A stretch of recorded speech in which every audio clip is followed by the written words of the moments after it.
Welcome, everyone, and thank you for joining us for the second session of today's Future Skills for PES Counsellors webinar series. On behalf of the World Association of Public Employment Services, WAPES, it is a pleasure to welcome colleagues from public employment services, partner organizations, research institutions, and service providers joining us from across regions and time zones. This second webinar builds on the discussions from earlier today and continues to explore how digitalization and artificial intelligence are reshaping labor markets and the role of public employment services of this transformation. Before we begin, just a few brief housekeeping points. This webinar is being recorded. You are invited to submit questions at any time using the Q&A function. We will address as many as possible during the discussion later in the session. I will now briefly introduce today's speakers and the contributing organizations. From WAPES, our host organization, we are joined by Ms. Amandine Magna, Executive Secretary of WAPES. Amandine will speak right after I finish, in French. Interpretation is provided, so make sure to enable it if you need it. The research presented today is led by an academic team from the United Kingdom. We are joined by Professor Tristram Hooley, Professor of Career Education at the University of Derby, and Dr. Alex Nunn, Senior Lecturer in Global Political Economy at the University of Manchester. We are also pleased to welcome the IAP, the Institute of Employability Professionals, who will share insights on emerging future skills trends for employment services. From France, we welcome Mr. Abdelaknachit, representing France Travail. He will also present in French. From Slovenia, we are joined by Ms. Blanka Ritter, representing the Employment Service of Slovenia. To bring in the provider perspective, we welcome Ms. Katie Mitchell from Serco. This webinar is supported by Deloitte, and moderation will be shared between Ms. Marie Serrano, Ms. Aliyah Kamlani, and Ms. Nicole Klobus. With that, I will now hand over to Amandine, who will formally open the second webinar and outline the objectives of today's session. Thank you so much. Thank you very much, Emma. And I will start now in French. Mesdames et messieurs, chers membres, collègues et partenaires de WAPES. Dear partners and colleagues of WAPES, it's my pleasure to wish you to welcome you here, and it's a pleasure to see so many of you here today. So it's a pleasure to see the interest in this webinar that gathers public services of employment from everywhere in the world, and practitioners and researchers, that we are all committed to improve the public services of employment. For employment. So this second webinar today is about the future skills of the practitioners of public services for employment. So this is being developed in cooperation with our university partners of Derby and Manchester, who've taken care of the research work. And I would like to thank Alex Nunn and Tristram Hooley, professors who led the research, and also the Deloitte team for the support. And this allowed to structure the reflection about the links between skills, technology, and organizational transformations within the public services of employment. Among the last few months, many of you have actively contributed to such work through the Delphi study and the questionnaires, the surveys. And we would like to thank you for your commitment. The wealth and the relevance of the research is based on the collective experience of WAPES members throughout the world. This study shows a profound transformation that is operating currently within the public services for employment. So the administrative and routine tasks are being automated through digitalization and AI, and the role of first-line counselors is becoming now more hybrid. So the counselors must understand the digital tools and also provide the personalized custom help, and they need to know to use very well AI tools. So this also means a lot in terms of skills of support and leadership. So this meeting was made as a real teaser of our research report that will be published. The full report will be published in May and published during the WAPES conference in Sarajevo. So this is about about having an occasion to open a wider dialogue today. So without further ado, I'll give the floor to Nicole Klobs, who will be one of the moderators of the session. So thank you very much for being a part of this meeting, and I wish you a fruitful debate. So we are now switching back to English in case you have selected any interpretation channel. Thank you very much, Amandine, for opening the second session and framing the objectives.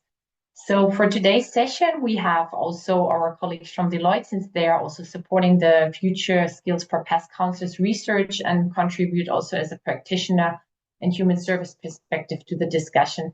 I'm very pleased to now invite my co-moderators, Ms. Marie Serrano and Ms. Alia Kamlani from Deloitte, to share a few remarks on Deloitte's role in the study and why we develop future-ready skill strategies for PES in such a critical priority. So Marie and Alia, I give the word over to you. The floor is yours. Thanks, Nicole, and good morning, good afternoon, everybody. Thrilled to be here today, and thrilled to be part of this conversation. I think what we'd like to do is sort of put the importance of this study and the work that we're going to hear a bit more about today in context. So, if we think about our perspective on what's happening in the public employment services realm, and just I guess I should, by way of introduction, I lead Deloitte's global labor market activation practice along with my colleague Marie. If we could advance the slides one, that would be wonderful. We sit as part of a broader labor market activation practice. We're a 6,000 practitioner strong group operating and working in many different jurisdictions, as you'll see on the page here, and we're very passionate about the work that we do, working alongside governments, but also the broader ecosystem partners who are involved in a lot of these transformations, impacting both employers and job seekers. And we bring a number of different capabilities to that work, across from system design all the way to digital labor market intelligence and other things. And so when we think about the conversation of future skills for PES, from our perspective, it's really happening in a much broader context. And so many of you who work and live and breathe this space every day, if we could move forward, one will know that there's a lot of change happening in public employment ecosystems. Many jurisdictions are entirely reconfiguring the way that they think about supporting their clients, and that's really driven by a number of different factors: social, economic, technological. But there's a lot of disruption happening in communities for job seekers, for employers, and that's really requiring many jurisdictions to rethink how they deliver services and how they actually embrace and adopt a lot of the innovations in technology and AI capabilities that are now available. And we're seeing that actually, it's not a future-oriented thing, it's happening now. And so we're seeing the adoption of many digital tools and AI into these ecosystems, and what that's starting to look like is being able to streamline job-ready individuals to online platforms while segmenting populations to better be supported. Those who need more support are being channeled to high support, high touch platforms or support models. AI is really enabling those pathways, providing more real-time, active support through chatbots, 24/7 access to coaching. Labor market information is becoming much more readily available, accessible, and that's really changing the way job seekers themselves can digest and absorb and make decisions around where to plan their next career, their next employment opportunity. Also enhancing those services using those same tools for employers. So really elevating the role of employers in these systems is another big trend that we're seeing. And again, adopting digital tools like AI to be able to better match candidates to employment is a very increasingly established practice now across many public employment services. And then finally, continuing to be able to leverage that data-rich environment, the technology available to be able to more accurately and proactively be able to support and monitor compliance using sort of those preempted detection tools and other things across the value chain. So a lot of change happening, but also a lot of adoption of digital and AI within those ecosystems already. And of course, a very important frame on which to talk about what the future of skills is really going to be in the future and what the research is telling us. So, some early indications from us around what it means. These changes are also impacting the nature of casework and what it looks like to support clients. So if we move one slide, please. I'll talk a little bit about that. We are clearly moving to more digitally enabled environments, more data-rich ecosystems. But what that's really allowing or requiring is a change in trends and capabilities required for case management and client support as well. So there's a role for digital and AI are going to increasingly being tools, but it's going to continue to be a very human-oriented support model as well. And so it's all about integrating these tools and these technologies into the future of work and into the future of casework. So whether that looks like more needs-based case management, being able to better monitor through real-time data client activity, being able to provide or augment the role of the case manager to be able to provide more online coaching assistance, and being able to automate some of those administrative tasks. That's a big one in terms of, how do we better improve the quality of that relationship, that human relationship, and how do we leverage these tools and technologies to lift some of that burden or that administrative burden that allows and frees up time to be able to do that. So I'm thrilled to be here, and I'm really excited to hear and for you all to hear a bit more about the research that Alex and Tristan had done to really get a level deeper around what are the skills required to kind of meet this moment, and where do we feel where do we feel like we're ready to take on those skills, and where is there some upskilling going to be required. And of course we'll hear from some other public employment services as well about the work they're doing. So thank you for having me, WAPES. Really, really great to collaborate with you all on this, and thrilled to be part of the conversation today. Thank you very much, Aliyah. We will now turn to the research core of today's session. So as you all know, the Future Skills for PES Counselor studies has been going on, it is based on an international Delphi approach and brings together insights from public employment services experts across all regions. So I'm very pleased to welcome our research team, Professor Tristan Hooley from the University of Derby and Dr. Alex Nunn from the University of Manchester. They will give us a short and concise overview of the study approach and share some early findings. So Tristan and Alex, over to you. Thank you, Nicole, and thank you for the introduction from colleagues at WAPES and Deloitte. It's really lovely for you to invite us here today, Tristram and myself, to share some findings of a recent research project that we've undertaken, and it's an expert research project, as you just said, Nicole. Tristram will outline the methods for that in a second. I suppose there's one kind of personal trigger for this research, and that's that I've always been struck that the frontline service role in public employment services, and we use different language, don't you? Advisors, counsellors, and so on. But there are two things that really strike me about that role. One is the complexity involved, and it's always marked by change in services, changing policy priorities from governments. But it's also complex in the sense of the range of tasks that have to be undertaken, even with continuity. So it's part a salesperson role, part of a motivator role, it's partly a counsellor or an advocate role. There's lots of different things that come into that role. And not all of those skills would we normally expect a single individual to excel at. So it's a complex role. And the second thing that always strikes me about this, and I particularly have this not necessarily talking to public employment service colleagues themselves, but talking to politicians and policymakers, is that the complexity isn't always recognised. So that was a kind of a real trigger for us to think about the background to this project. So if we move on one slide. Now, I'm not going to say too much about the role of public employment services because I'm sure you could all tell me more about it. But there is one thing I wanted to reinforce right at the outset, is that it's easy to get lost, as we are today, in the discussion about skills and changing tasks and so on, or contextual change. But it's really important to remember the kind of social outcomes that public employment services are trying to deliver. So it's difficult to measure these things, so we often don't focus on them in kind of day-to-day work. But of course, the outcome that we're trying to achieve is better employer job seeker matching. It's to reduce unemployment durations. improve skill utilization. Ultimately, it's about delivering benefits for job seekers, benefits for employers, and benefits for taxpayers. Globally, it's about those really big global ambitions around decent work, inequality, poverty reduction, and so on. So it's really important, I think, in the discussion of the kind of big picture changes in the global economy and how they will impact our organizations and the skills needs that we have, to keep in mind what the ultimate outcome that we're trying to achieve is. If we move on one more slide.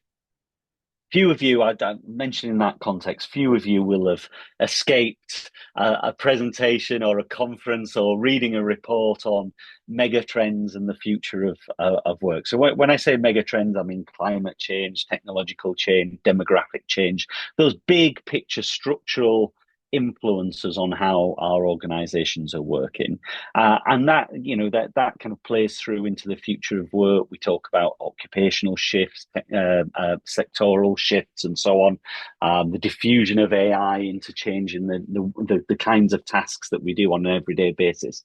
And hardly a day goes by, doesn't it, without a headline that says, on the one hand, the whole tranche of jobs might disappear. I know I'm talking to graduates or soon to be graduates tomorrow about their employability, and they're all really, really worried about the reduction in graduate recruitment schemes, for example, as a result of big employers taking on AI to do junior tasks. So on the one hand, we get that kind of discussion. On the other hand, quite a lot of economic projections suggest a net growth in jobs, but there will be a kind of a shift in the nature of those jobs, and that's that kind of future skills agenda that we're kind of thinking about today. And that can be confusing. If you move on one slide, that can be confusing. There's lots of different language that's used to describe that. We've put just one example on the slide in the report. We take three prominent, high-profile recent examples and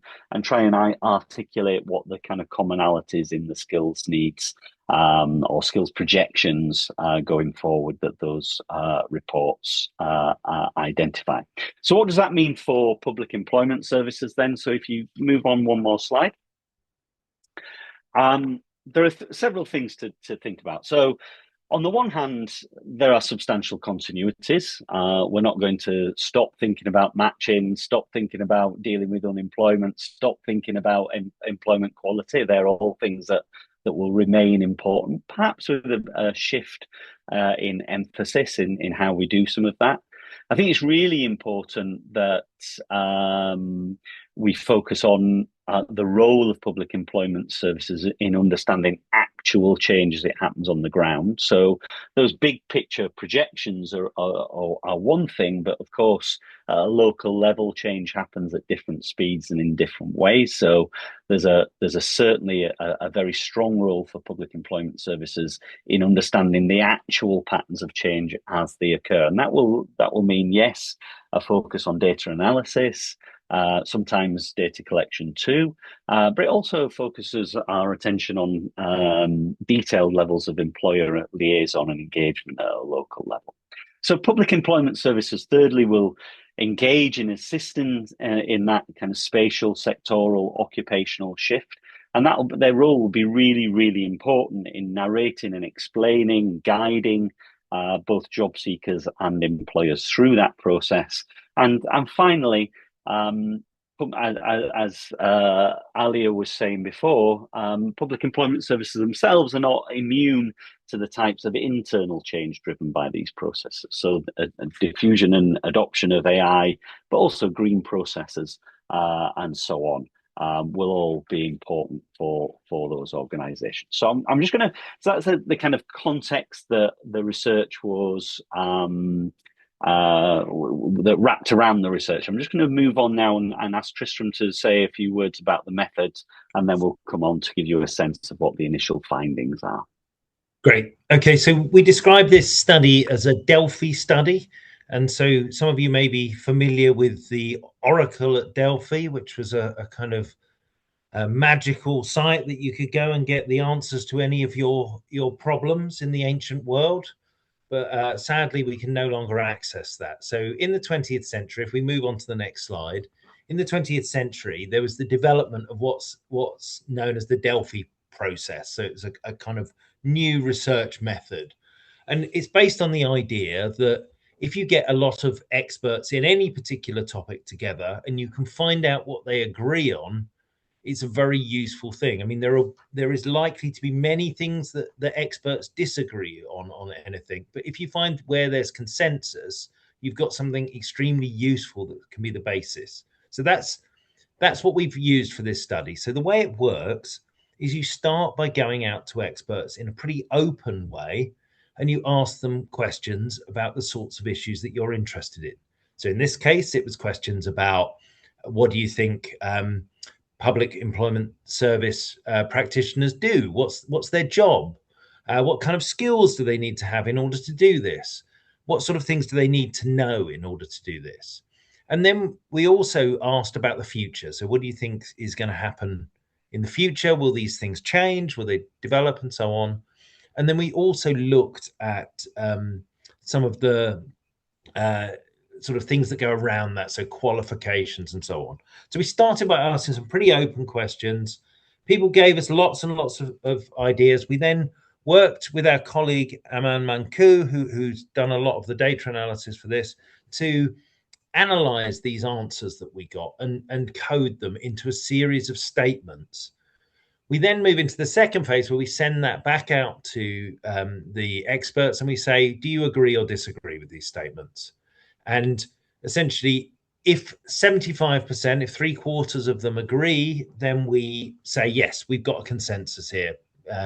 Not everybody has to agree. There's very few things everybody has to agree, although we will report some areas where we got some sort of very high levels of agreement. And then finally, once we write this into a statement, which is essentially a version of what we're going to present today, and then we will send that back out to these experts and get them to check it. So that stage is still ongoing. Normally, things don't change an awful lot in that final stage because we're more looking at how people articulate things than we are at the details of exactly, of what's in and what's out of the consensus, because that's already been established.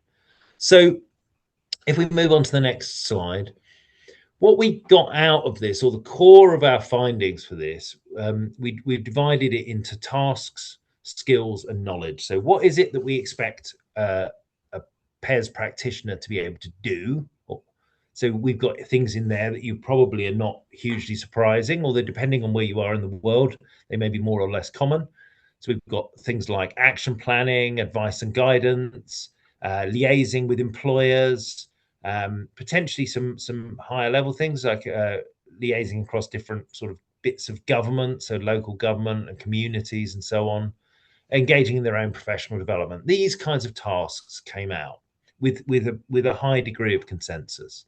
And then we look at the skills that you need to do that. And again, probably not things that are radically surprising to you, particularly the top three, where there was a really, really strong level of consensus. Customer service, communication, and listening. They're at the heart of what PES practitioners are doing.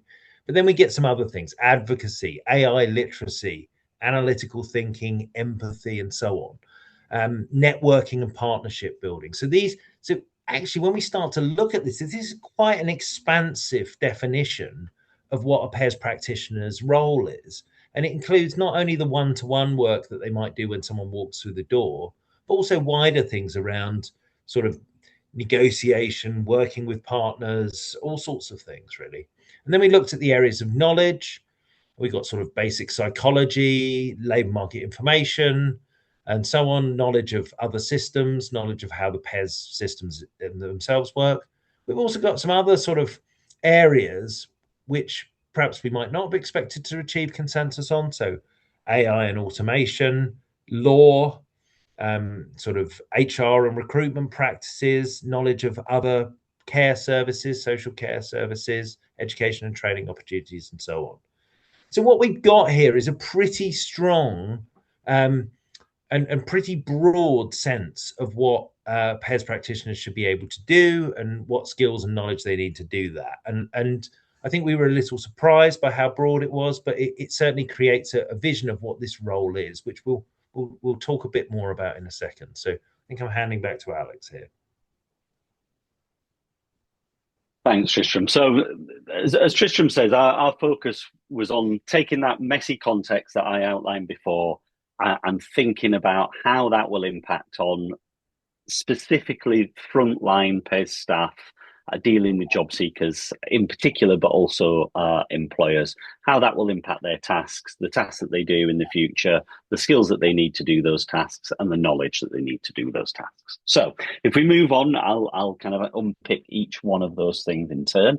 So in terms of tasks, there are several headline trends that I'd like to pick out with you. So in a world where we're constantly thinking about change, perhaps the most important thing to emphasize here is that there was strong expert consensus around substantive continuity in some of the tasks that PES frontline staff will do. That's not that there's no change, but there will be a continuity in the nature of some of those tasks. All the things that that were seen as important now were seen to be still important in the future. Most of those things, other than administration, most of those things met our threshold for expert consensus. Where there was change, that was in the relative importance of those tasks. So administration or administrative tasks were expected by our expert group and at a consensus level to become less important, whereas working with harder to help job seekers and managing frontline PES staff, managing their own learning and development were expected to become more important. Now, that's, I think that wouldn't necessarily surprise us now, given all the attention that is on the prospects of service sector work experiencing more automation.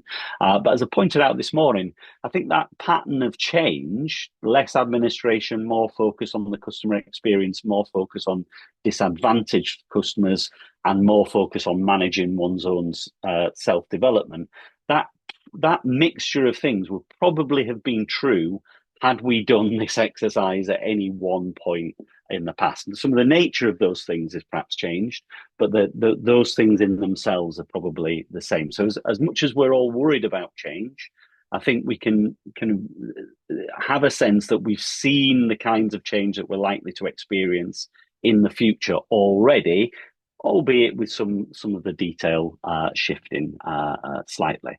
I must say, I would like to think that I didn't do any admin in my own job, and that will change. But let's see. I'm somewhat suspicious of that one. Let's move forward one slide. So future skills demands then. So how will those changing raft of tasks, or that kind of slightly shifting rota of tasks, affect the skills needs that PES frontline staff will need? Again, there's some substantive continuity here. So all the skills that we took out of the stage 1 consultation and put into the survey for stage 2, all of them were supported by our expert group. Some of the ones that met the highest level of consensus, though, in terms of future skills needs, were adaptability, communications, digital skills, collaboration, teamwork, listening, and AI literacy. All those things were seen to become more important. Slightly surprising, but perhaps it's just a matter of relative difference rather than absolute difference. But slightly surprising was that in the relative ordering of things into the future, some of the customer service skills looked slightly less still important than they were in the past. But that they're still seen as important by a consensus level. So if we move ahead and look at knowledge then. Let's just move one. Oh, there we go. All the knowledge areas we prompted for after phase 1 met the threshold for consensus, apart from employment and labour law. That was one area that fell in the expectations about future change fell lower down in the list. And those that seem to be particularly important or increasing in importance into the future were around mental health challenges, both the mental health challenges that job seekers face and also knowledge and awareness of the types of services outside of PES that might be available for that particular group of job seekers to take advantage of. Psychological support too, and also AI. I think as we wouldn't necessarily be surprised. And again, LMI or labour market information was seen to become more relatively more important into the future. And again, I think that's reasonably predictable and kind of adds up to what we would have expected to see. Although it's useful that this kind of goes along with some of our expectations, I think it is doubly useful that we're not just assuming that this is the case. This is now data that we're getting from a range of experts in the international PES community. And that range of experts, many of them are working at a senior level inside public employment services. So we're starting to get a more evidence-based picture of what that change will look like. So if you just move on one more slide, what does that add up to in sum? High degree of consistency, as I've said, definitely a growing need for digital and AI competence, but also expectations around an increased focus on disadvantaged job seekers and particularly around mental health challenges. And across the board, both a slight broadening of the nature of skills and an expectation that the skills demand will be at a slightly higher level than in the past. And now I'm going to hand back to Tristram, who's going to talk to you a little bit about how that might be seen in proxies for skills or qualifications. Yeah, so as we say, we've seen quite a lot of skills required, skills and knowledge to do this job. It's a complex and sophisticated job. As Alex said, the anticipation from our experts is that this will become more complex and involve more skills and certainly deeper use of these skills. So that does raise the question of what can we use to identify when people have those skills and bring them into our services.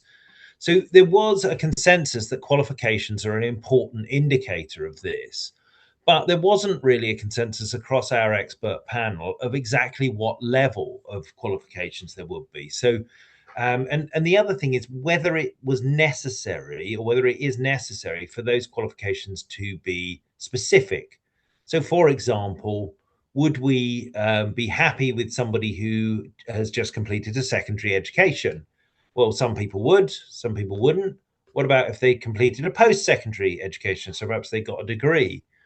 Or do we want them to have specific qualifications related to PES provision, so some kind of labour market expertise, or perhaps a qualification in career guidance or something like that?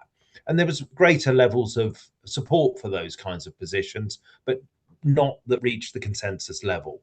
So what I think we can see is that across the world, people are using rather different kinds of frameworks and levels of qualifications for the delivery of or for identifying who has the skills that they want.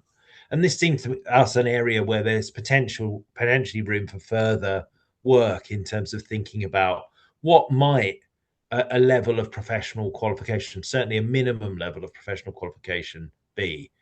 Okay, if we move on to the next slide. So the other thing was that it's all very well to source people and identify the people that you want, but the other thing is, well, how do you keep them? Are you able to find them and keep them? So we asked about recruitment and retention issues. And again, there was a consensus that there are recruitment and retention issues in this kind of work. And while there wasn't really much of a consensus about exactly what they are, there was, we do, the responses that we got do give us an idea of the kind of area where we might want to look further. And broadly, these were about sort of tiring and demanding work, stress and pressure, competition with other roles, limited progression opportunities, and so on. Poor salaries comes in as well. So all of these get reasonably high levels of response. And it raises the issue, I think, of given that public employment service workers are involved in supporting other people to access secure and decent work, can they guarantee that they will have these things themselves? And this seems to us quite an important area to think about, is PES work good work, essentially? And I think if the answer to that is no, and obviously if we looked in different places in the world, probably people will give different answers. But if the answer to that is no, then it causes these short-term issues of recruitment and retention, but also potentially somewhat bigger issues around the kind of credibility of this sort of work, really. Okay, so let's move on. We then, obviously, we were focused on the idea of change and how things are going to change in the future. And although we pick up a lot of consensus, people don't think the whole world is going to be turned upside down in the future. But there are some really important areas of change. You know, the AI and digital stuff is important. Alex also mentioned this idea around sort of strengthening services for vulnerable learners, which requires new skills from the PES practitioners. But also, you know, these things around professionalization, increasing qualification levels, and so on. In general, our experts felt that the services that they were familiar with were capable of developing the capacity of the sort of skills and knowledge within their workforce. So there's sort of good news there that, you know, they know how to train them. Perhaps they may be considering some will have qualification requirements and so on already. Where they were less confident was the ability to shift the delivery model. And so again, this is, I think, an issue, is that if we start to think about some of the implications of some of the areas we've talked about, so perhaps working with more vulnerable clients, or working with using AI a lot, this might require some substantial changes in the delivery models that PES have adopted. And our experts were less convinced, they were less in consensus that this was going to be possible. So, okay, if we move on to the next one. So where does this all leave us? Well, I think we've got a few conclusions and areas for development or thought, which may inform the rest of the discussion. I think firstly, we would say that the sort of consensus that we found suggests that there is an occupational role that we could describe as PES practitioner. So it's not that these are different everywhere in the world and everyone's different. In fact, there is a lot of consensus about what this role looks like when it's done well. So that seems to be a good starting point to clarify that. Secondly, we think that would lead us into an idea around professionalization of the role. So we need to actually develop the role, professionalize it, perhaps standardize qualifications, provide more progression and opportunities and so on. That, as part of that, well, one way to think about that is that everyone has to be able to do everything. And I think we've got some skepticism as to whether that's going to be feasible as the range of roles and the level of roles is going to increase. So we would then perhaps want greater specialization, variation, some sort of progression built in. So we have, you know, more and less expert, higher and lower qualified staff, perhaps people specializing in particular areas. Maybe the use of AI is one of those areas, and so on. In general, then, I think underneath that, we need to improve the quality of PES work more generally. And I think we also need to develop PES's capacity to respond to the future of work. And that is, I think, bound up with these ideas of skill development, professionalization, and so on.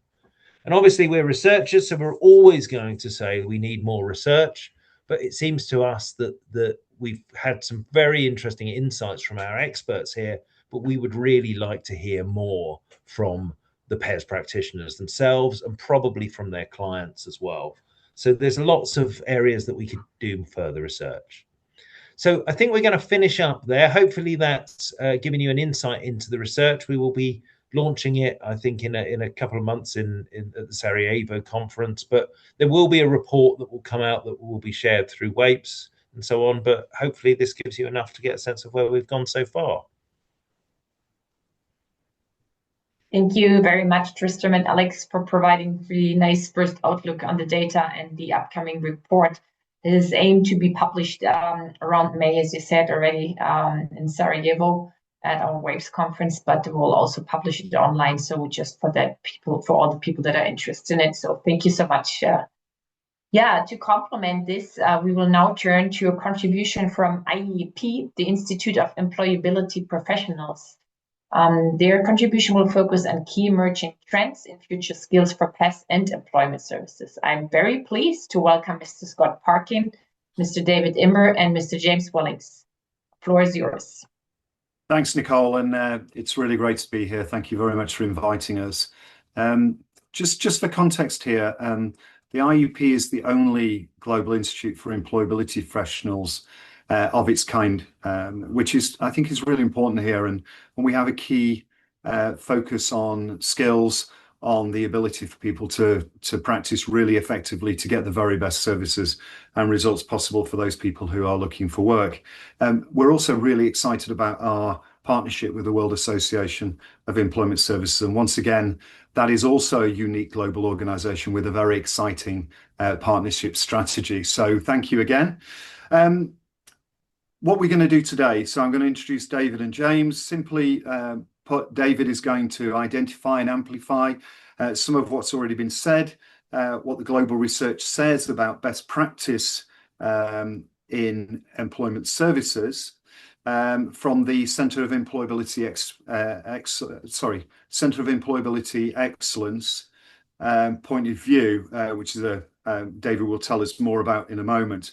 And then James will show how this is working in real practice right now within a very large culture change program. So I think those two things will be interesting: the research, the data, the insights, and then of course how it's working in practice.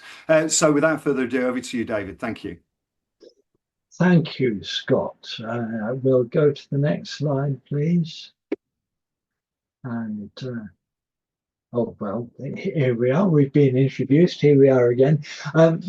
What I want to do is to look back over 40 years, at least, possibly 50 years of research. I won't bore you with all the references, but to remind you that if you decide to reconfigure your house, one thing you try not to do is to interfere with the foundations.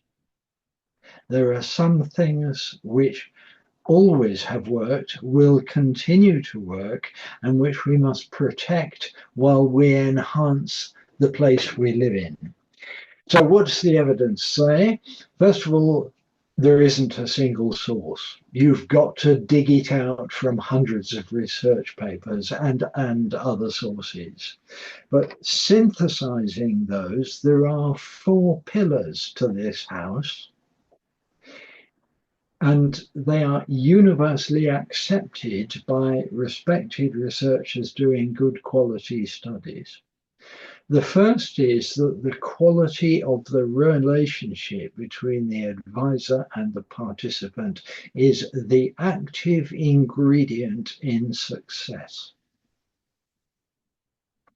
The second is that your participant has to develop their job search competencies and their self-efficacy through that relationship.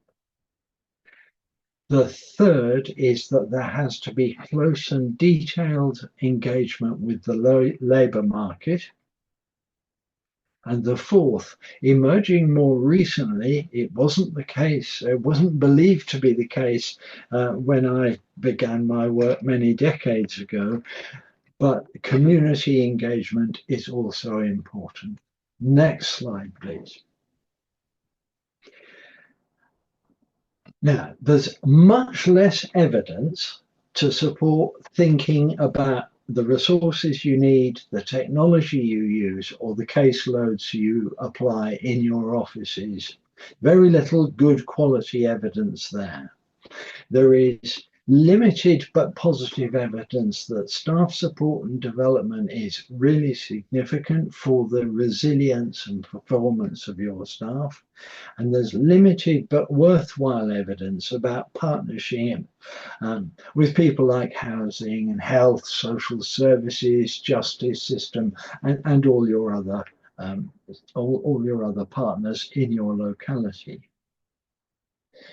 The evidence on leadership is extremely weak and contradictory. And the evidence on the mitigation of risks that we harm our participants is also weak.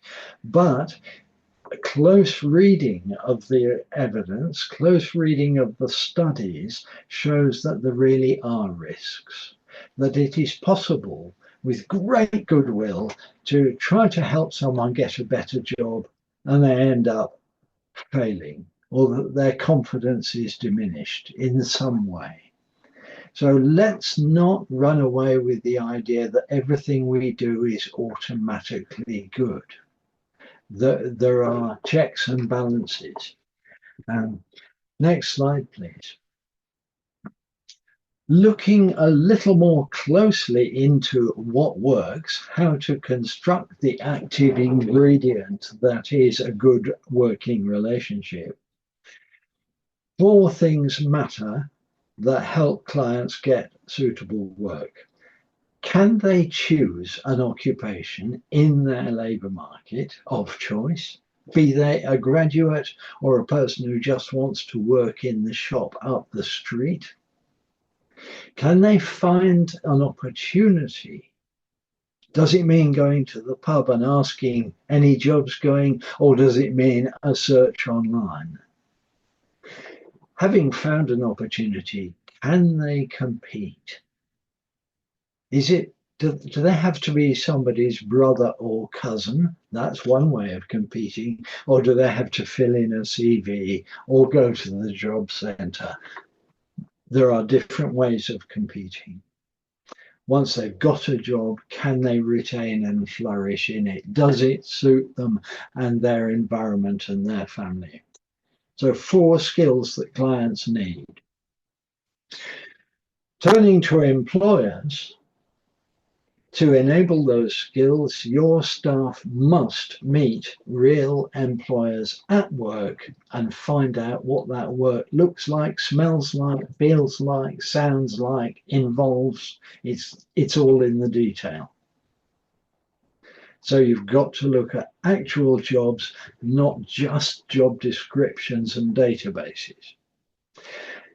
You have to build a long-term relationship with your employers that are not exploiting the employers to get outcomes for your clients, but are relational and helpful and beneficial to the employer's business. And that will involve you in critical support, advice, friendship. Get that, friendship with your local employers. Next slide, please. Okay, so how do you do that? Well, again, the evidence is good. Clients must develop those skills, and they then have to navigate the labour market and the support services, preferably on their own. Isn't the perfect PES one which never sees a client twice? None of us have got there yet, and we may never do it, but it's worth thinking about. And the competencies that are required, I use the word carefully, I mean required, they are necessary, is to coach clients in those 4 employability skills, developing their motivation and their self-efficacy along the way. Supporting clients to choose work that is right for them, not just happens to be available, though for some clients happens to be available is just what you want. It's got to be right for you. And a personal understanding and an engagement with employers is a core competency. I would recommend anyone planning a PES or an employability service to start from the assumption that their frontline advisors spend 50% of their time in employers' workplaces. Next slide, please. Apologies for the slight skew whiff. Does that translate? Skew whiff, crooked misalignment of this slide. But it's the same stuff we've been talking about. Two sets of competencies. Those to help clients, local jobs, skills, and inclusion of social and cultural. And another set of competencies that the clients need. And those are, as we said earlier, to choose, to find, to compete, and to keep a job. And the big blue box in the middle of your screen is what PES is there for. Are your clients able to do those things? Next slide, please.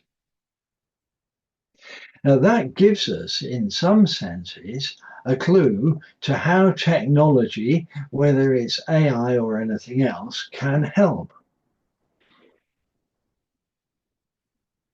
AI can help people choose jobs, but only if it is realistic, multi-dimensional evaluation of job requirements against personal factors. And if I tell you that I am regularly recommended by various AI online services to be an airline pilot, a breakfast attendant, all sorts of other things, a nursery nurse, it's very easy to get this wrong. But getting it right is really helpful because it just does so much that is beyond the scope of any single advisor. Does your system, your technology, have local labour market data? And it has to include those informal and non-public networks and information. And that's really tough for technology to do. Technology is great at the public and the data driven. It's really poor at the gossip in the pub. But it's valuable, but be careful. Can AI help us with job-specific networks? So the academic who wants to get a research post has to work in one kind of network. The person who wants to become a freelance bricklayer has to work in another kind of network, and they have different application methods.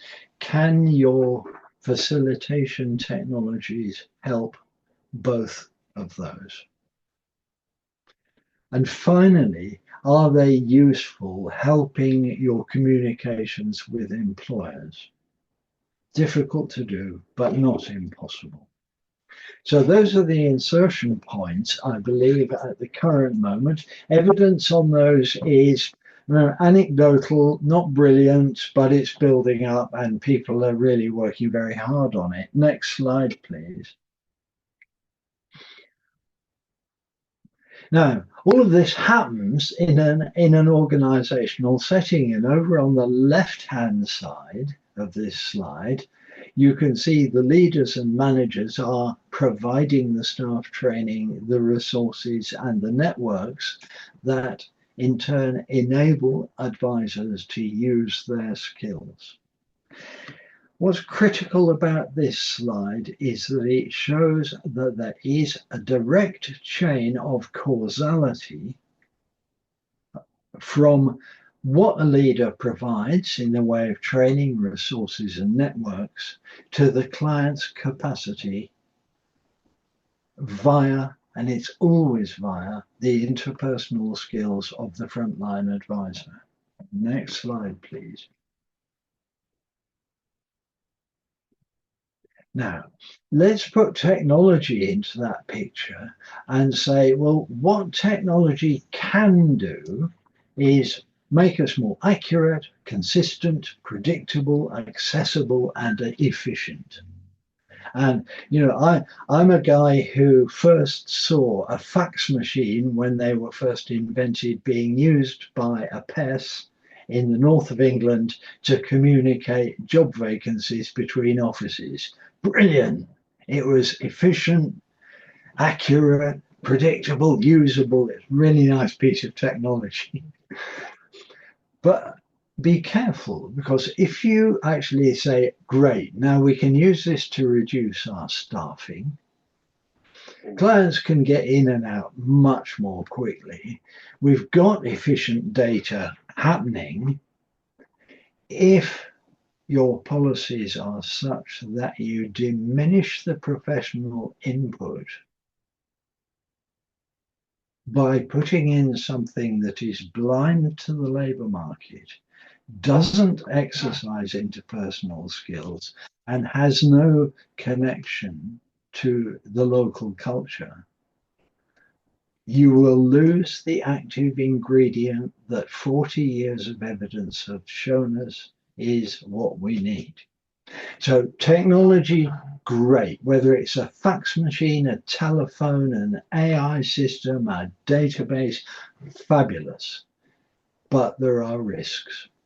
Next slide, please. And all of this that I've been saying, again, thinking about reconfiguring our house, but keeping the foundations firm and strong, this applies in the social and institutional context of your work. So whether you're working, for example, with migrants, with employers, in the countryside or the city, all of this applies. It applies to the individual relationships within your service, principally the client, but also with mentors, leaders, and managers and their personal advisors.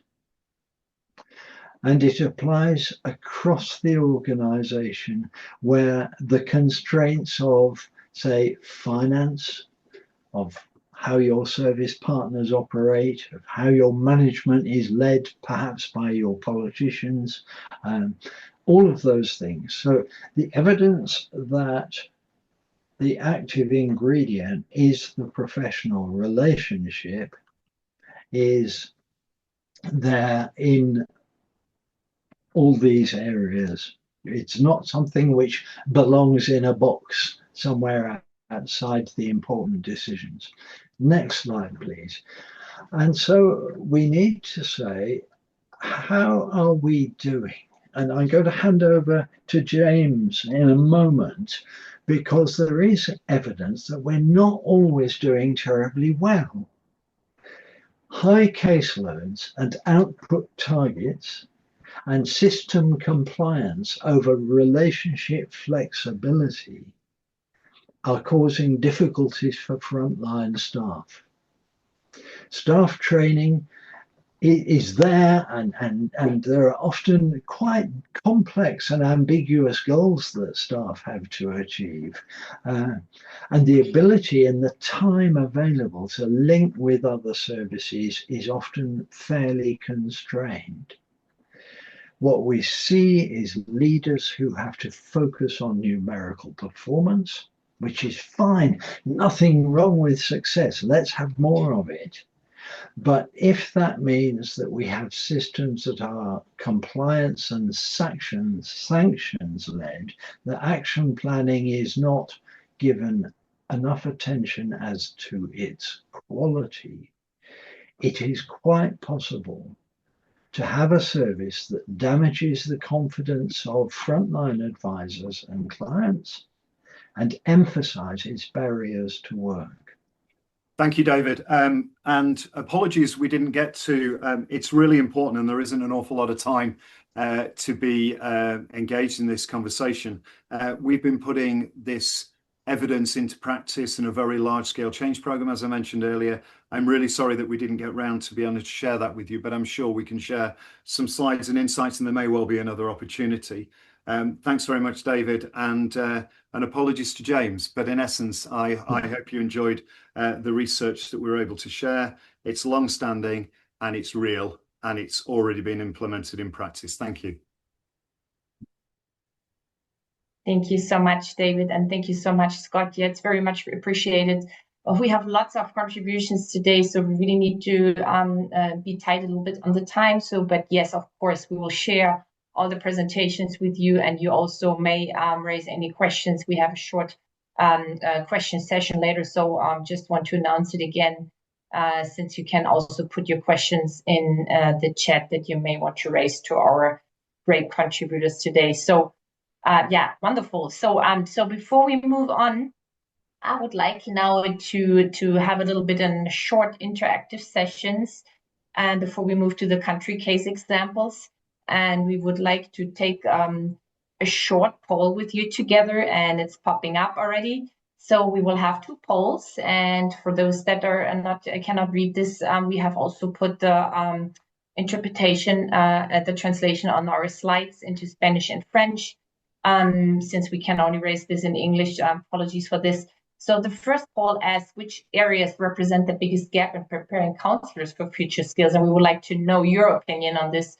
So you can choose here more than one option, and I'll let it a little bit stay here before we raise the second poll, just to get a little bit an overview on what you guys think about the biggest gap in preparing counselors for future skills. So see that there are quite a lot of people already participating. That's great.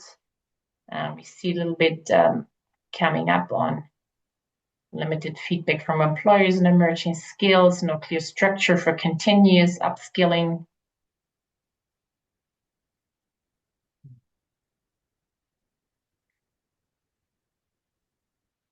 Thank you so much for that. So would like to proceed now to the second poll. So we can end this poll, and this will be shared also later with you. This gives us a great overview already. And the second poll focuses on what concrete action would most help better equip counselors with the skills they need. So please also take a moment to respond here, to set a little bit the scene for what's coming up next, and to get a good overview of you as the great participants and the experts on these topics.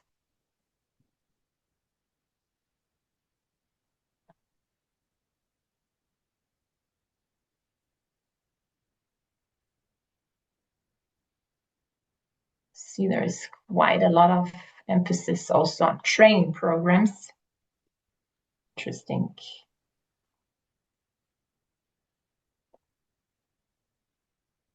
See, people are still voting.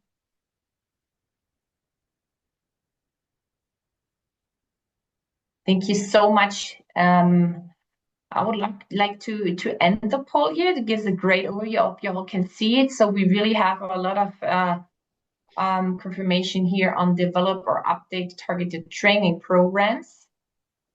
Great regular feedback loop with counselors. Thank you. Thank you. Really gives a good direction into our best practice that we will hear next from our colleagues from France and Slovenia, who will they will show us today how they are addressing the skills gap to structure skill programs also for PES counselors and what they are doing within their public employment services. So just to notify you guys, so the next session will be held in French.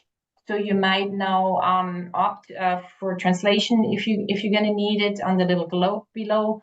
And I hand the word over to my co-moderator, Marie. So word over to you.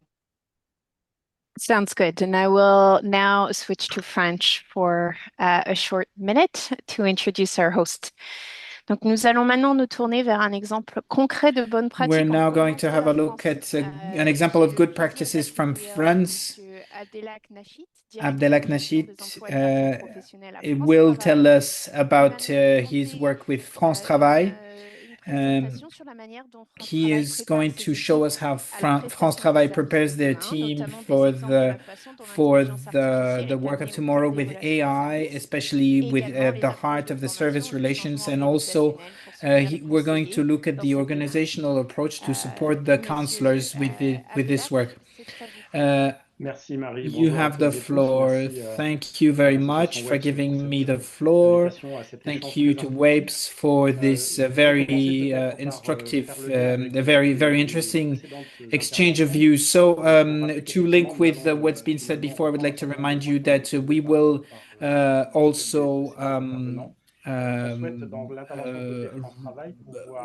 you that with France Travail, we would like to tell you about two things. First, the integration of AI within the service relation. This was mentioned by several speakers before me. And we would like to show you how we seize the opportunity of integrating AI to reinforce the service relation between the counselor and the client. So we would like now to look at the next slide. And so I've already presented the two cases we're going to discuss. So next one. Voilà, merci. Et donc, partager avec vous un point concernant l'intégration de l'intelligence. So I'd like to share with you a point about the integration of AI within the service relations. So the next slide shows you two cases that are very concrete. So the training offer with the fact that there needs to be skills, training skills. So we need to have skills for the counselors, and also the second case that we will present that's being tested currently is that of integration of AI within the interview. So for France Travail with AI, we want to have an integration of AI that's responsible, that's respectful, that complies with the regulation that's that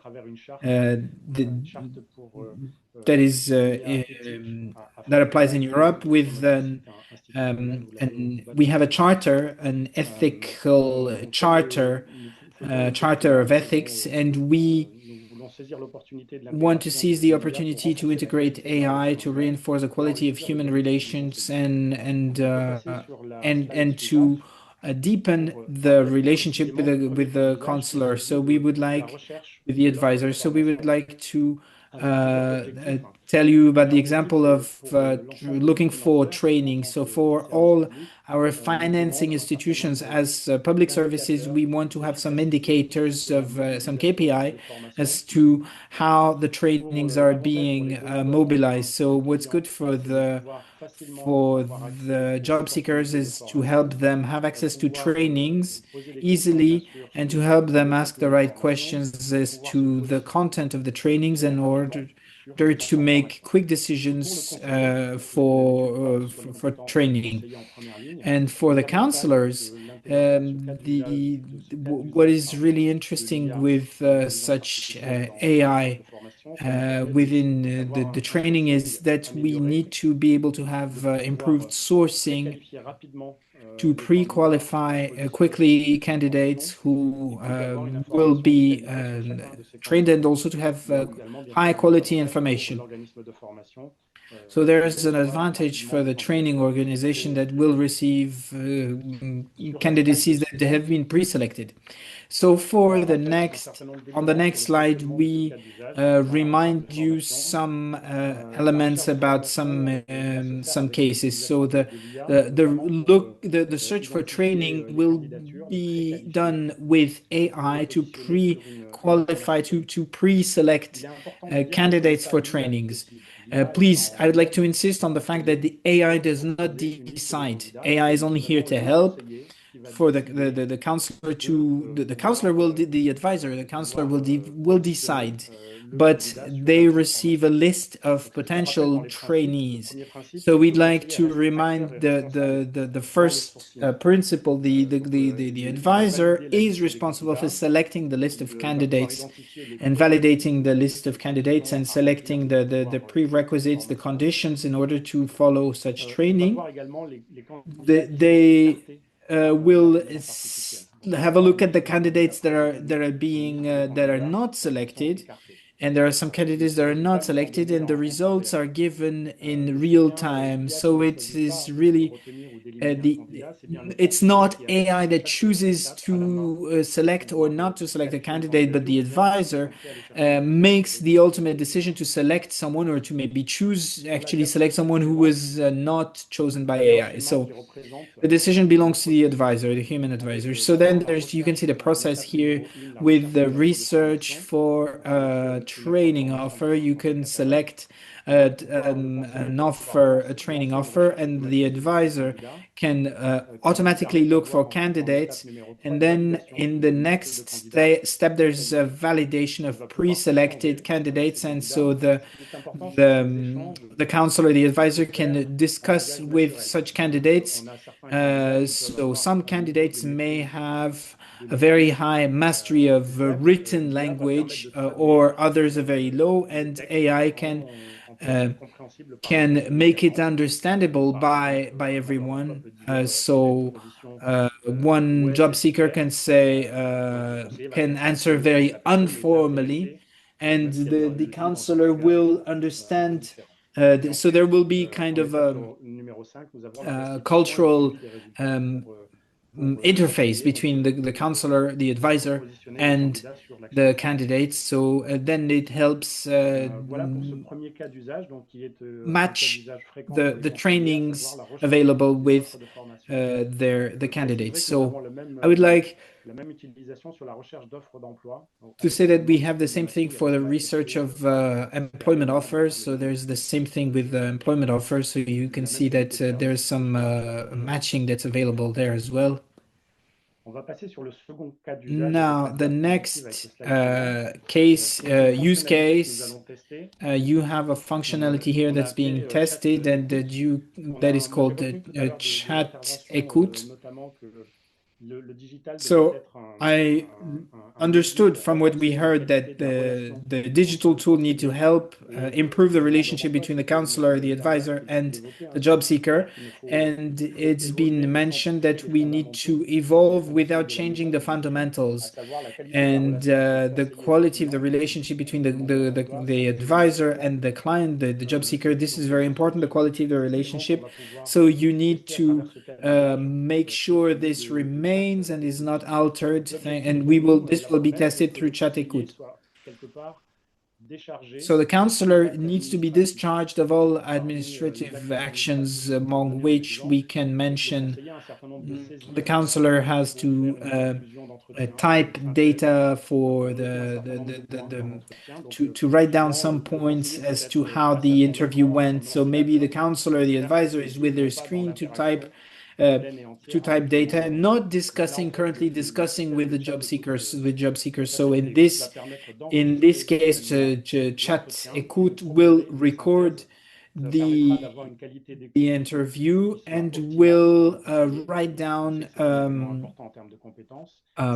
a report, and this will help free some time and customize the service for and give more valuable time for the advisor to work face to face with the job seeker. So we can see that next there's some key functions for this solution. So first, there is a high quality of listening and understanding. We have real-time transcription.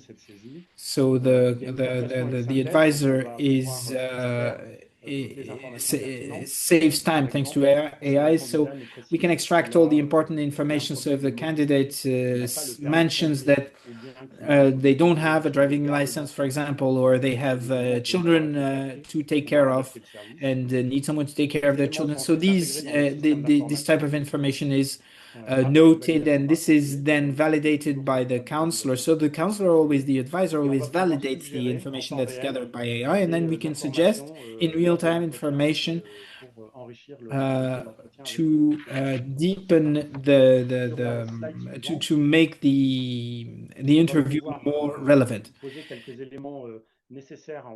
So then we can ask some questions in terms of technology and security. So of course there's some hardware questions such as the computer that's being used, and also AI needs to be responsible, as I mentioned earlier, and needs to comply with the regulation. So comply with the law, so everything is on servers that belong to France Travail. And also the transcription model is fluid, which means that it is from vocal transcription. And the first condition is that for AI to be used, we ask the job seeker if they agree for this function to be used. And this is also very important. They need to agree for that use. Now, for the next slide, where we can test such solution is on the summary of the interview, and that helps save a lot of time.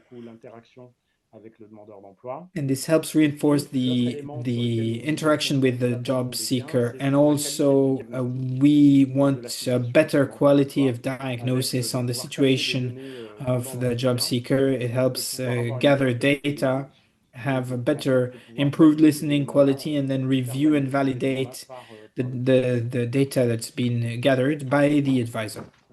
On peut passer sur la diapositive suivante.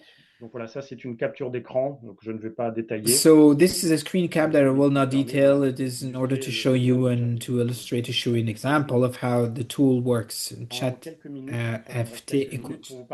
So just a few minutes to tell you about the integration of such AI solutions. This is for us something that helps us develop the relationship between the advisor and the job seeker. The goal is to reinforce the positioning of the advisor. Voilà, on va pouvoir parler du pouvoir d'agir. So this helps us. Please, merci. Donc, qu'entendons-nous par pouvoir d'agir tout à l'heure? What do we mean by the power to act? Well, we mentioned the efficiency of the client and the commitment, the engagement of the client. This is exactly what we're talking about. The advisor's work will be made easier by AI, so they can concentrate on the relationship with the job seeker, and they'll be able to develop the power to act of the job seeker, of the candidate. So that means that's exactly what we're about, and we want to center on the personalized work, and we have the power to act, reinforced power to act by the job seeker in order to make them more autonomous. And so the counselor will more and more the advisor will more and more be like a coach with the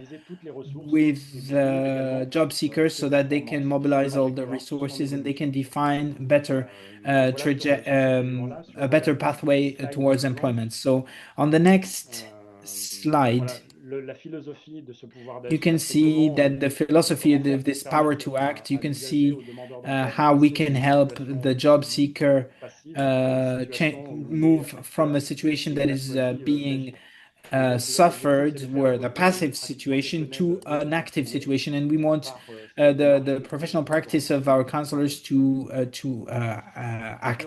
We want more active job seekers rather than suffering their situation passively. So here we see some definition of the power to act. So it means we want to make sure that people ask the right questions, to ask what they can and what they will achieve. So this is really, we become more of a coach, and we worked with this Yann Le Bossé, the university, an academic, and provided some resources for the France Travail Academy. So next slide, please.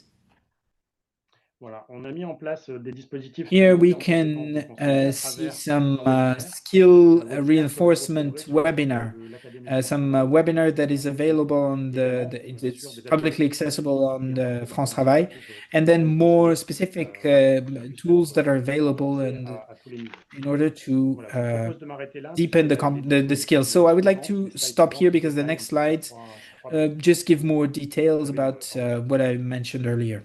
Merci pour votre attention. Thank you very much for your attention. Merci beaucoup, Abdelak. Thank you very much, Abdelak. Just a reminder for those who are in the webinar, you can ask questions with a Q&A function on Zoom. And now I will speak English for our next speaker. Thanks so much, everyone. So moving on now to a country case from Slovenia. It is my pleasure to welcome Ms. Blanka Ritter from the Employment Services of Slovenia, who will in her presentation highlight skill strategies within the Employment Services of Slovenia, including counselors working with employers, the integration of digital services, and support for frontline staff. Blanka, the floor is yours. Thank you very much for the introduction. Thank you very much for inviting me. So my name is Blanka Richter. I'm from the Employment Service of Slovenia, and I will present a few examples of future competences from perspective of the Employment Service. Please, can we go to the next slide? Just a couple of words about us. We are one of the key institutions on the labor market. We operate at a national level and are a public and independent institution. We provide services for the unemployed, employers, as well as pupils and students who need support in career guidance, and also for the general public. Next slide, please. So when we were preparing this presentation, we didn't focus only on digital skills. Instead, we started from what's happening on the labor market. The labor market has been changing in recent years, also in Slovenia, especially because of the labor shortages. At Employment Service, we are responding to these changes by adjusting some of our services and developing new ones. I will briefly present the key changes that influence the development of counselors' competences. That's focus on digitalization, cooperation with other institutions, support for migrant workers, for young people, and for new target groups on the labor market. Next slide, please. At PES Slovenia, we already provide services for job seekers in digital form, and at the same time, we're upgrading them. For example, we're developing basic career counseling in fully digital form for those unemployed who are digitally skilled and at the same time close to the labor market.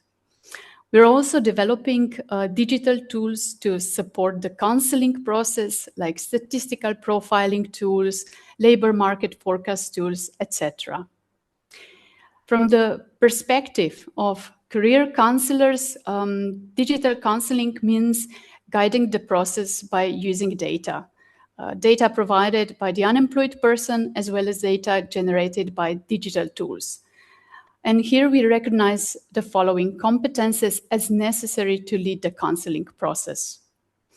Good general digital skills, the ability to understand and interpret data, good understanding and of competence models, knowledge of occupations, identification of competence gaps, and the ability to recognize the risk of long-term unemployment. Digitalization definitely makes the counseling process easier and more efficient, and it gives us insights and helps to create connections that wouldn't be possible without the digital tools. However, at the Employment Service, we also think digitalization comes with challenges. When counselors are dealing mostly with data and with little or no personal contact, we can miss important information. Counseling is less in-depth, and the signs that indicate a possible risk of long-term unemployment can easily be overlooked. We have a similar situation in services for employers. More than 90% of all employers cooperate with us digitally, and we continue to develop the digital tools. At the same time, we also notice that employers still value in-person counseling, especially when they are faced with more difficult situations, like when there are no suitable candidates in our register for their open positions. So counselors therefore need to acquire skills in using new digital tools, as well as understanding of employers' needs in the changing labor market. How we support counselors in developing new skills. Support is defined in the Digital Strategy 2030. Accordingly, we provide various training programs. First, to strengthen general digital skills, and second, within development projects, we provide training on the use of specific digital tools. Another important aspect in the process of digitalization is data protection and cybersecurity awareness. Counselors must understand the risks of using digital tools and act in line with safety procedures.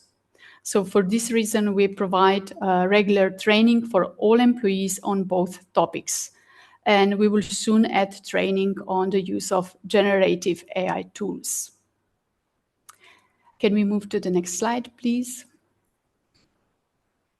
So now I've been talking about digitalization, but at Employment Service, we think we should not forget about the more, let's say, traditional career counseling skills and the competences associated with them.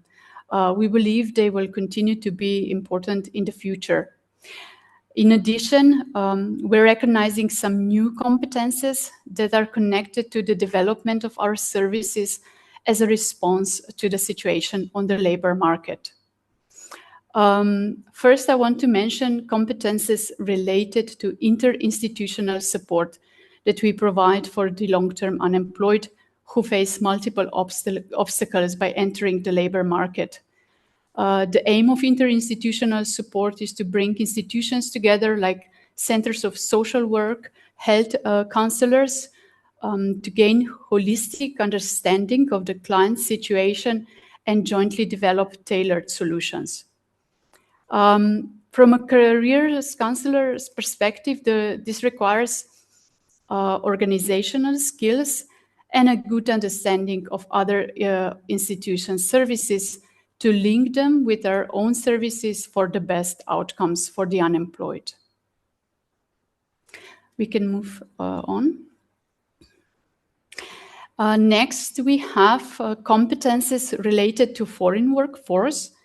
At Employment Service, we provide variety of services for different groups of people with a migrant background, for career counseling for the unemployed, information support, information services for foreign workers, and also information for people who are just interested in working here. The number of foreign workers is rising, and they're coming from more diverse regions compared to the past. At least this goes for Slovenia. And more counselors need to acquire intercultural competences and other skills connected to this target group. And if we're looking at the labor market and the situation there, it's likely that these competences will remain relevant in the future. We can move on. Slide, please. Another important area for us is supporting young people, first during their education, when they're making their career decisions. In that period, we provide counseling and organize various events, and later before they enter the labor market. So counselors still need all the existing competences in youth career guidance and also the knowledge to guide career paths, education system, and labor market trends, and also competences for managing career transitions. Due to labor shortages, we're also turning towards new target groups. We're developing support for the extension of working life or re-entry into the labor market. Here we're talking about older individuals or retirees. And another service that we're about to develop is the post-placement support. So in order to provide services for all these new target groups, our counselors, again, will need to acquire new skills and knowledge. We can move to the last slide.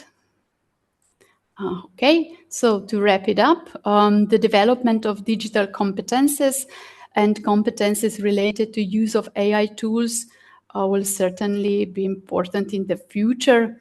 But however, we believe that future competences will not only be digital. After all, digital tools are just tools. Behind all this data is always a real person, and we should not forget this. We think we'll still need all the career guidance and competencies in career guidance, as well as general competencies like communication, adaptability, and problem solving. And I believe we will need to find a balanced combination between technology and human skills. And that's all for me. Thank you. I couldn't agree more. We are going to hear next a slightly different perspective. So it's been wonderful to hear from the public employment standpoint. We're going to hear from a provider perspective to complement some of these examples. And this contribution is going to focus on delivering employment services across different contexts, skill requirements for staff, and cooperation with partners in the digital environment. And so with that, I'll keep it brief. I'm really pleased to welcome Ms. Katie Mitchell from Serco. I'll hand it over to you. Thanks, Katie. Thanks, Alia. I'm just waiting for my slides to pop up. There you go. Thank you. So thank you for inviting me to speak here today. We at Serco, we operate employment services across multiple countries, multiple jurisdictions, and we've seen how digitalization and AI are reshaping the counselor roles. What used to be administrative or routine is becoming more and more automated. And that shift is opening up space for counselors to focus on what human beings do best, which is offer their judgment, their empathy, motivation, and partnership. So today I'm going to share some insights from Serco on delivering employment services in this changing landscape, primarily from Ontario, Canada, where I am, and what that means for the skill requirements of the staff of our service providers and how we partner effectively with public agencies in a digital environment. Next slide, please. So at Serco, our work is guided by these three pillars. So, and this includes our work in Ontario and integrated employment service, and those pillars are evidence, equity, and evolution. So in our models, data isn't just a performance tool. We use it as a diagnostic instrument, and we routinely disaggregate outcomes by stream, and by cohort, by geography, to understand who's benefiting and who isn't. This means that we can identify disparities early and act quickly, and that might mean redesigning an intake process or adjusting pacing or reshaping referral pathways. Numbers alone are never enough. We pair this quantitative data with lived experience inputs. Community partners and representatives from councils and advisory bodies participate in structured advisory tables. We use ideation platforms for community members to contribute to. Service design, and frontline staff participate in quality meetings where the evidence directly leads to action items. And this approach helps ensure that the services reflect the real needs on the ground, from a person in a shelter who needs a transit pass to attend training, newcomer youth who need culturally relevant content, and job seekers balancing employment goals with life stabilization needs like housing or childcare. So in short, we treat both the data and the lived experience as our evidence, and we try to design, or we do design with, not for, the communities we serve. Next slide, please. So as digital tools are slowly working their way into everyone's workflows, we've noticed that counselors need a broader and more advanced skill set than they needed before. And in our context, we're seeing 5 core clusters emerging. First is digital fluency, and it's important to note this doesn't mean being technical experts, but it's about having the confidence and the curiosity about new tools, new digital communication tools, online resources, using AI, navigating more and more complex case management systems, and being adaptable and not resistant to change. The next would be data literacy. With real-time dashboards and predictive analytics becoming very commonplace, staff, not just leadership, need the ability to interpret the trends, identify risk, and make data-informed decisions.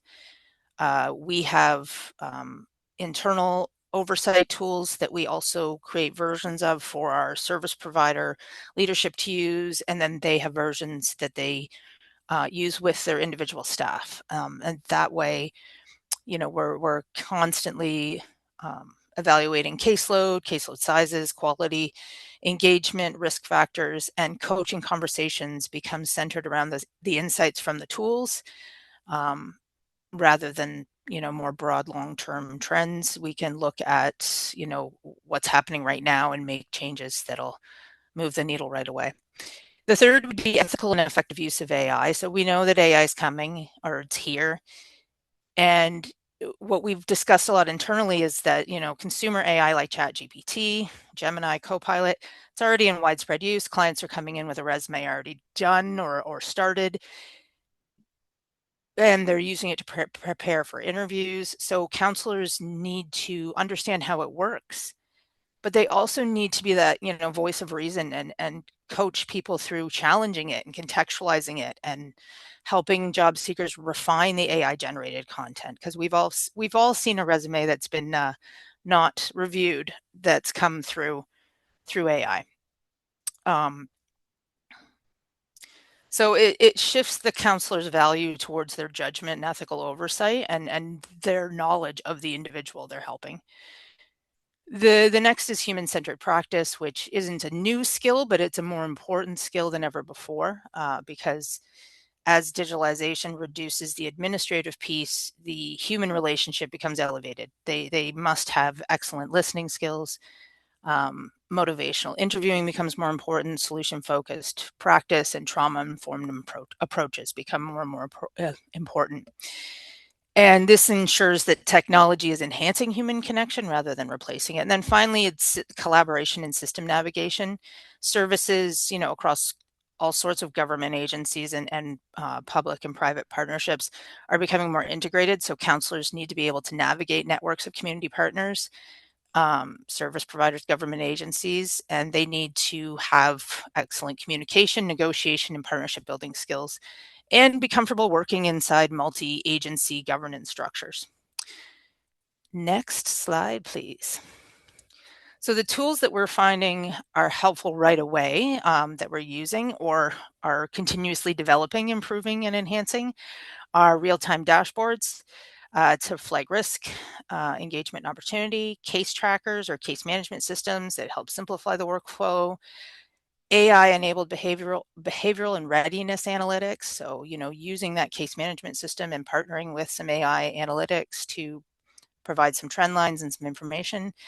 And then, using Power BI or Tableau or any of those sort of like large-scale visualization software to produce kind of decision-making dashboards for leadership and supervisory teams. And these help reduce that cognitive load for frontline staff and their leadership, as well as improve consistency. But they only work when the counselors have the skills and confidence to use them.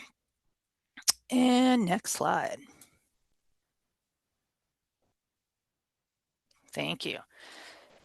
So I think the important thing to note is that it isn't about whether AI is going to affect public employment services, it's how we choose to shape its impact. We know, as I already said, job seekers are already using ChatGPT and other similar models. So this changes what our public employment services platforms need to do. We don't need to duplicate AI. We need to complement it. The counselor value is, as I said earlier, it's about offering that judgment and that contextualizing and challenging to the AI. It's about adding realism and labor market relevance, as David mentioned earlier. That hidden labor market, the knowing what employers usually only hire their cousin's brother's best friend and getting in there with those employers, because AI isn't likely to pick up on those kind of local nuances.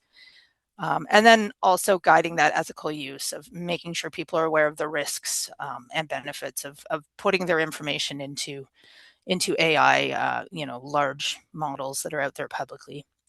The distinctive contribution of the frontline staff is their human judgment. And again, digitalization just makes that more important, not less. And the next slide, please, is on collaboration.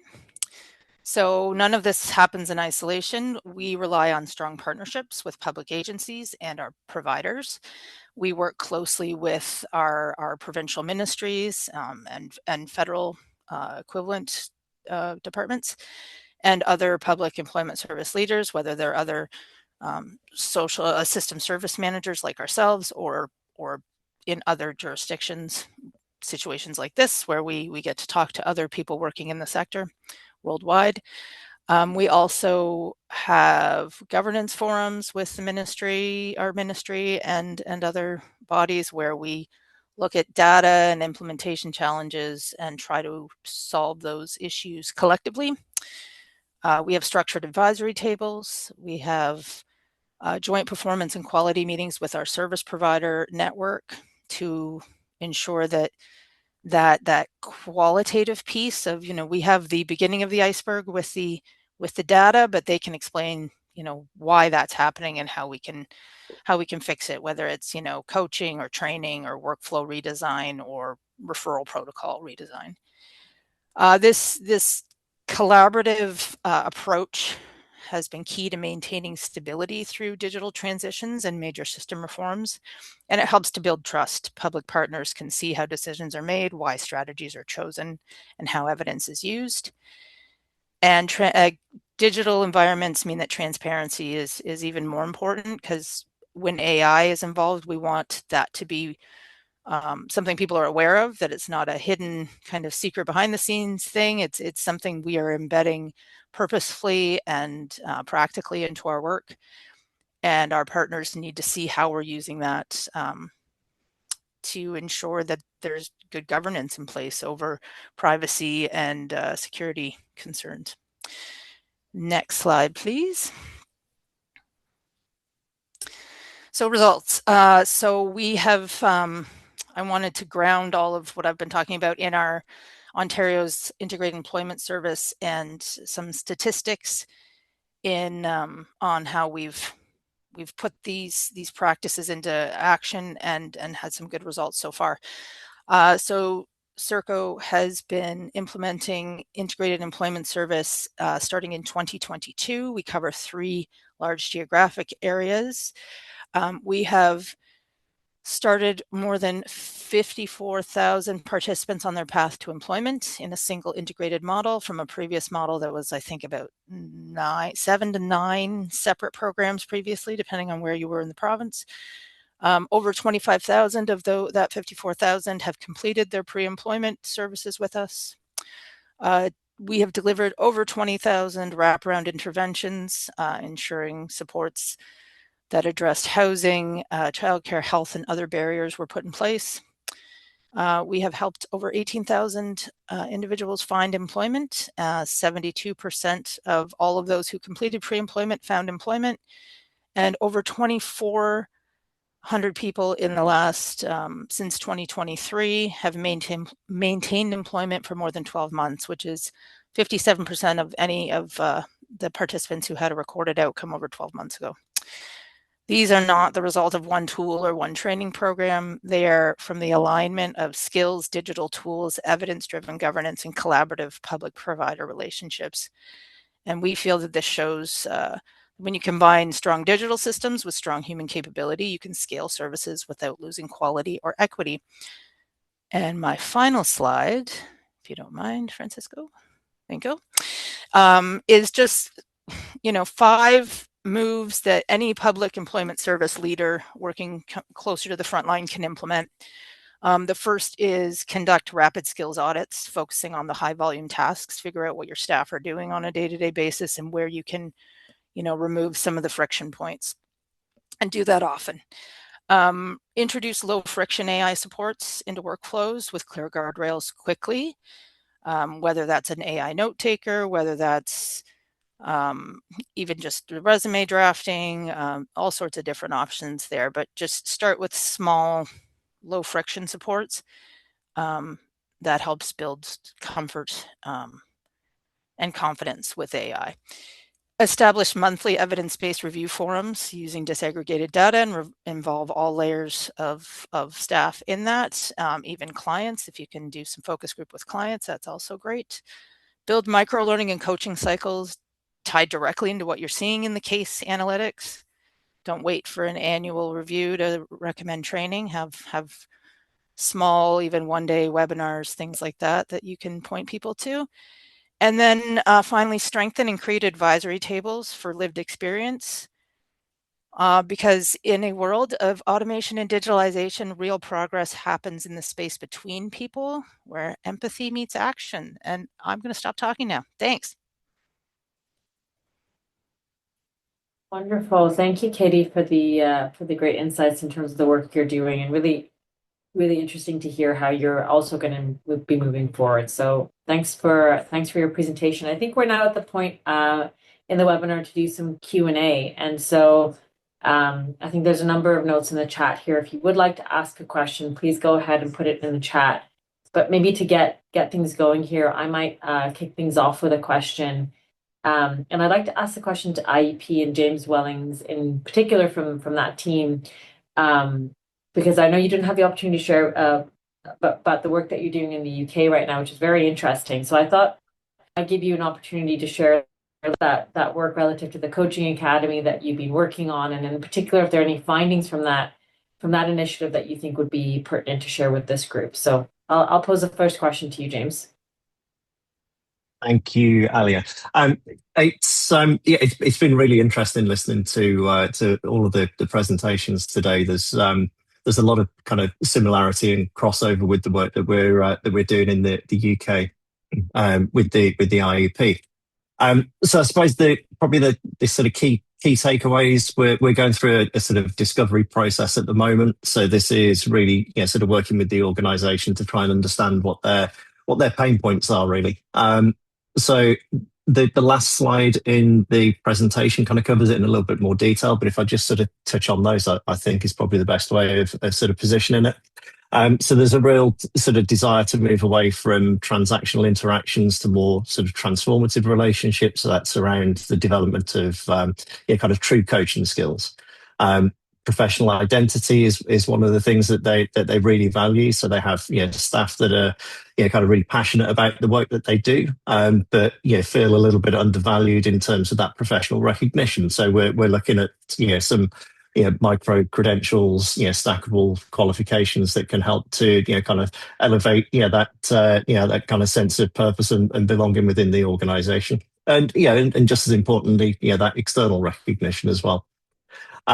One of the things that we're hearing, and it's probably similar to in any industry, in any organisation, change is difficult. It takes a long time to embed it, and the bigger the organisation, the harder that ship is to turn around. But leadership really is that lever for change within the business, and if we don't bring those leaders on board with us, and create kind of an environment where they're empowered to kind of embrace change, it's not likely to sustain. There's been some fairly significant sort of criticism of the learning and development and the training that's available for people at the moment. It doesn't tend to be rooted in any kind of lived experience or really reflect the profiles of people that they're working with. So changing that, I think even Katie in the last presentation sort of mentioned it as well. Making sure the voice of the customer or the job seeker is heard in what you're building. Learning through practice and community, essentially create psychologically safe spaces that support practice and reflection, helps to reduce skills decay, and also it kind of recognises that making mistakes are a key element of learning as well. With any organisation of any kind of scale as well, particularly the client that we're working with at the minute, there's a core of learning that needs to be there, kind of across the majority of roles, but there are also specialisms as well that we need to take into consideration. And then I think probably the last one that I'd bring up is around partnership and localism. So national policy is really important when you're building anything out, but you can't ignore the local needs, and also understanding how that local environment and the services that are available can help to support the work that you're doing, and more importantly, I think how to engage with those services effectively as well. I think those are probably the key takeaways, I think, from where we are at the moment. Thank you. Yeah, thanks for sharing, James. And it's a bit of a segue, I think. I wanted to pose the question to everyone on the panel, really, around what have you kind of thought about or implemented relative to kind of conditioning or cultural shifts within the organizations that you're working, to upskill or kind of move towards a new skill set, and prepare your frontline staff or your counselors for their future roles. And so I know we had some kind of PES at our virtual table here that shared a little bit about AI and the digitalization with your organization. So I won't put you on the spot, but perhaps that, France Travail or Slovenia, if you have any perspectives to share in terms of, how you prepared your staff, whether there were kind of major cultural shifts that you did in advance or in parallel you felt were very important to the change you were trying to implement. I think that would be great to hear from, and of course welcome others' perspectives across the panel group here if others have anything to share on that question as well. So I'll put that out for some thoughts here. Anything that you did that was super impactful, or you think for others thinking about, doing a similar change within their organizations, anything that you thought was really important to the organization? France Travail, go ahead.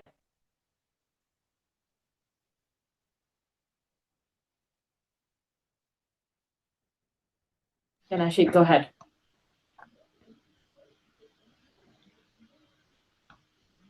Deloitte, vous pouvez y aller. Bien, bon, rebonjour. Par rapport à cette question sur le changement culturel, regarding that question about cultural shift, we implemented several topics. First, we saw the cultural shift with the impact of technological advances.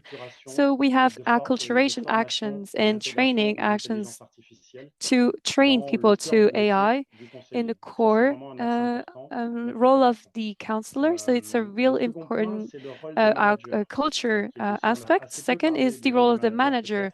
We talked a lot. We didn't talk about the role of managers. We talked a lot about counselors, but managers have a big role to support this change, to make sure that digitalization is integrated and does not it's not a burden for counselors and is a lever to reinforce the efficiency of our services, the service we provide to the customers. So this is a very important topic for France Travail. Merci. Thank you. Like, anything to add from your perspective? I know you talked a little bit about this in your presentation. Anything you'd like to add to that? Yeah, maybe I can add something from a perspective of coordinator of information security. Yeah, because cybersecurity also is some kind of, these are also some kind of competences. And actually, we're right now introducing new safety procedures here at Employment Service. We have to align to a new EU legislation. In Slovenia, we have to be ready until the end of the year. And it's not the most popular topic for career counselors, as you can imagine. And it will also somehow influence their working process, because they have to follow some new rules. It will be more strict. They have to be more attentive, etc. But it's really important, of course. And we've been working on this process for more than a year. Actually, we already have information security policy adapted. But now, as it's getting more strict, so we're adding more and more activities gradually. If we before had online training on information and cybersecurity, we now introduced annual online training that is obligatory. Now we are also sharing more information on our internal communication channels. Last year, we introduced an event like Safety and Security Day. So we are gradually increasing the amount of information so they can get used to these changes. They can adapt, and what I think is important, that they understand why these changes are important. That they understand what are the consequences if they don't follow the rules. And I think by the end of the year, they'll be fine and able to accept it. So maybe that's all. That's great. And so before we close and I hand back to WAPES and the organizers, maybe one last reflection from our panelists. I mean, we've heard a lot today about both strategies, but also, ways to think about upskilling and kind of critical competencies required, both today and in the future. So we've had, really range of conversation. I wonder if last reflection from our panelists on if you could give an organization, another public employment service organization who might be listening in the webinar today, one piece of advice in terms of, when they're embarking on their journey, what sort of one lesson learned or one piece of advice you'd give them as they embark on preparing for the future skills, starting to prepare their workforce. We talked a little bit about the cultural kind of change management aspect, but is there anything else you might share with the group around anything you've learned along the way, or any piece of advice you'd give an organization who's facing or about to undertake a similar objective? I see, Scott, your hand's up, so maybe I'll invite you, and then Nasheed, I'll give you the final word here. So Scott, do you want to jump in with your thoughts? Thank you so much, Alia. I think it's about making sure that those individuals on the front line, the practitioners who are supporting people, have very practical skills to be able to support people in some very, very challenging and difficult circumstances. That element of practical support, having the skills they need to do that, is enhanced or challenged even somewhat if those individuals are also responsible for want of a better term, policing the system, benefits, compliance agendas and things like that. If we can get to a point where across public employment across the world, those two functions are separated, I think we'll have much better services and much better coaching conversations. That's all I want to say. That's great. Thank you for sharing. Nasheed, would you like to share a thought on that? Right, that's Abdelak. Yeah, please go ahead. Oui, merci. Moi, les compétences peut-être clés que nous aimerions renforcer pour les For me, the conseillers, key skills that we would like to reinforce. Le son, je sais pas Oui. si c'est juste moi, mais le son est très haché. c'est mauvais. Ah, pardon. Voyons. Vous m'entendez? Non, toujours pas. C'est pas tellement mieux, mais est-ce que c'est The juste moi? sound is really bad, so we cannot hear Nasheed for now. Allez-y, Abdelak, il n'y a pas de souci. On vous entend quand même, c'est juste un peu, ça grésille. Donc, la principale compétence The main skill for the future for the counselors is agility, flexibility. So the capacity to welcome change and evolve with change. And second skill is cooperation. Cooperation, internal cooperation with colleagues and external cooperation with all the partners. Because most of the time we have other structures around the public service. So agility and cooperation for me. Merci. Je suis désolée. Merci. Okay, so I'm going to hand it back to Nicole and Emma, I believe, to close out this. Thank you, everybody, for your remarks and for your thoughts on the Q&A. Nicole, over to you. Thank you so much, Alia. Yeah, thank you. Thank you over to all our panelists and all the preparation. Yes, we're closing today's session. I'm very grateful for what we have been doing this morning, because we had 2 webinars today and we had a great attendance, great speakers today. So yeah, for me, it's just been really important also to emphasize what we learned today. So yeah, digitalization and AI are reshaping public employment services and counselors' roles, but I really, really like what some of the colleagues already said. Not all of this is new. Changes have always, been around, and yeah, we need to establish just the role and to understand now the complexity of the profiles of public employment service counselors. And I just want to emphasize that we really should not underestimate the skill set that are needed for public employment services counselors. I'm very passionate personally about this topic. And I believe that they are really, the PES counselors are together with other colleagues on the heart of the public employment service. And that's why it is even more important to support them also. And some of you have been also saying that, Abdelak, Nasheed, you have been saying this also, that they really needed also a lot of lead and support from their managers within the public employment service. This is really also a big thing and a big core element when it comes to really this big change that is coming ahead, or that we are within the public employment service at the moment. Yeah, so yeah, just to summarize, we really learned quite a bit today. It's a lifelong learning path for everyone. We expect this from our customers, from our clients, but at the same time, it needs to be happening also within the public employment services. So thank you very much again to all speakers and to all participants for this very rich discussion. And I give the word over to Emma for the last closing words. Thank you so much, Nicole. This concludes our Future Skills for PES Counsellors webinar series for today. You will receive follow-up information after the session, including links to the research, next steps in the study, and information on upcoming WAPES activities. The results of this study will be published in a paper in May of 2026. It will be presented at the WAPES conference in Sarajevo. Please fill out the short survey that will pop up right after we close the webinar to help us improve future activities. And finally, I would like to thank the moderators and interpreters for their hard work. On behalf of WAPES, thank you again for joining us today. We wish you a very, very pleasant rest of the day. We hope to see you again very soon. Bye-bye, and thank you. Thank you.